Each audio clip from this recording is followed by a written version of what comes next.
Hello guys, সবাই কেমন আছো? আশা করছি সবাই খুব ভালো আছো, আমিও খুব ভালো আছি। তো আজকে আমি করছি রান্না, হচ্ছে চিকেন কষা। কষা বলতে একটু ঝোল ঝোল টাইপের, বাঙালি ঝোল ছাড়া আর কি বুঝবো। ভাতের সাথে মাংসের ঝোল আলু দিয়ে মেখে খেতে তো অসাধারণ লাগে। তো এখন ওই পর্বই চলছে। এই যে পেঁয়াজটা ফ্রাই করছি, অয়েল দেখে কেউ ভয় পেও না, এটা ভুলবশত পড়ে যাওয়ার কারণে আমাকে এই অয়েলেই করতে হচ্ছে।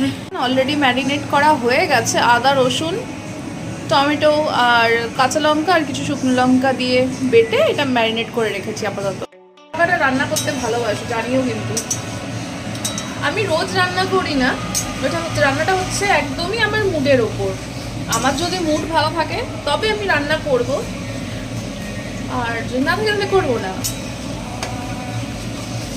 আজকে করার ইচ্ছা হলো, ওই জন্য লিসিয়াস থেকে চিকেন নিয়ে এসে, আসলে আমার না নর্মাল দোকানের যে চিকেনটা হয় সেটা আমার ধুতে ভাল লাগে না, মানে ওটা যদি আমি ধুয়ে ফেলি আমি আর ওই চিকেনটা খেতে পারবো না, আমার ভালো লাগে না।